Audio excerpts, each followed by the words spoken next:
وذكر فإن الذكرى تنفع المؤمنين.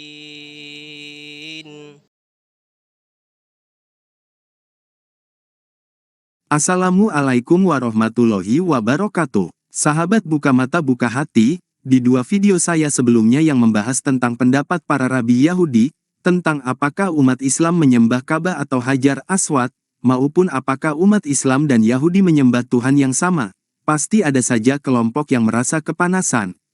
Komentar mereka bermacam-macam, intinya adalah mereka tidak terima dengan semua yang dikatakan para Rabi itu. Mereka menganggap Rabi-Rabi itu tidak mewakili pendapat kaum Yahudi. Bahkan ada yang sampai berkomentar mereka adalah Rabi bodoh. Ini sungguh ironis. Para Rabi yang diakui keilmuannya, sehingga disebut Rabi atau guru, dianggap orang bodoh. Lalu yang berkomentar seperti itu apakah mereka pintar? Apakah keilmuan kaum sok pintar ini ada yang mengakui? Berikut saya tampilkan lagi sebuah video yang sudah lama sebenarnya, tentang seorang Rabi di Amerika yang bernama Daniel Lapin. Ia membahas tentang makna dari nama Ismail. Mari kita simak video lengkapnya. Thank you for rejoining us.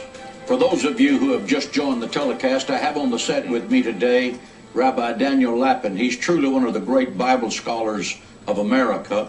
Rabbi, we're talking about the secrets of the Hebrew that reveal why conditions are in the world in which we live.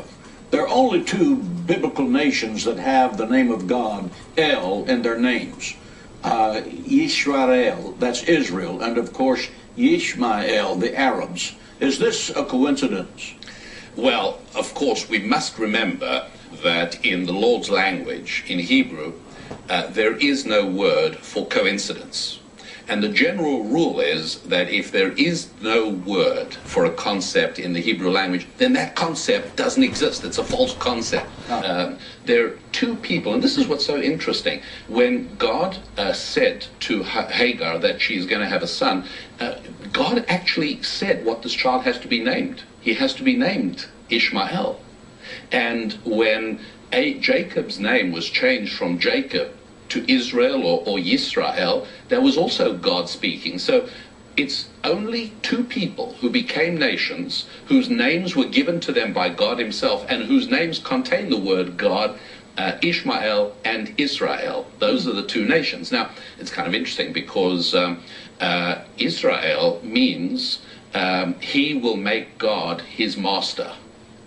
That's literally what the word means. You can actually hear the middle part has the SR sound, Yisrael. The SR sound is the sound from which later on other languages developed the idea of master, like the word sir or sire, always an SR sound, or even the Russian Tsar, or even Caesar, always an SR sound coming from this Yisrael idea. He will make God his master.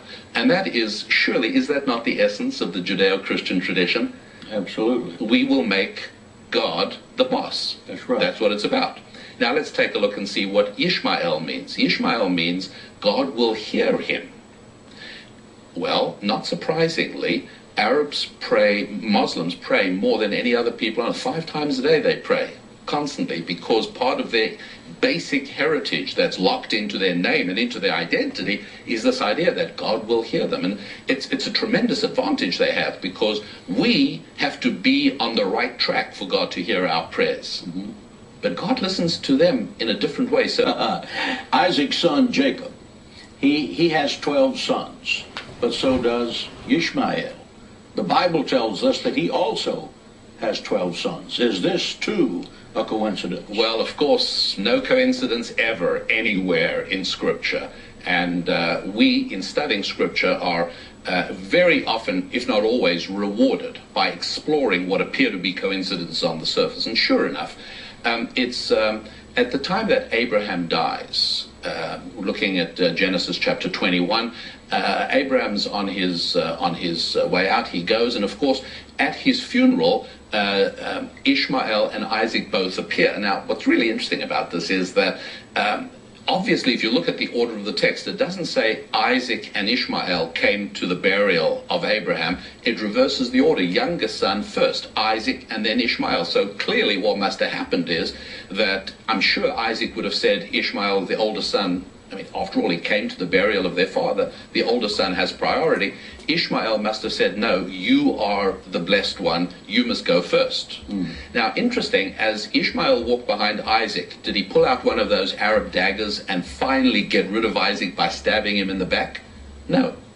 And what's more, as boys, when they played, he was 14 years older, he would have had many opportunities to hold Isaac's head underwater in the old swimming hole and come back and say, hey, a terrible accident happened.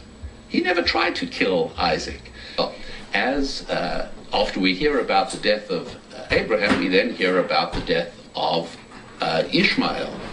And what we should hear is that Ishmael had 12 sons, just like Jacob had 12 sons, and the children of Abraham, Isaac, and Jacob become a great nation through their 12 sons, and the children of Ishmael are going to become a great nation through their 12 sons. Nah, sudah jelas bukan yang disampaikan Rabbi Daniel Lapin. Bani Ismail, umat Islam adalah kaum atau umat yang berdoa atau sholat sebanyak 5 kali sehari, sesuai dengan maknanya orang yang doanya didengarkan oleh Tuhan. Sekali lagi ingat, kami sebagai Muslim, tidak mencari pembelaan maupun pembenaran dari kaum Yahudi untuk Islam. Karena sudah jelas bagi Islam, seperti dalam tafsir surah Al-Fatihah ayat terakhir, Yahudi adalah kaum yang dimurkai oleh Allah, sama jelasnya seperti kaum Kristen adalah kaum yang tersesat. Wassalamualaikum warahmatullahi wabarakatuh.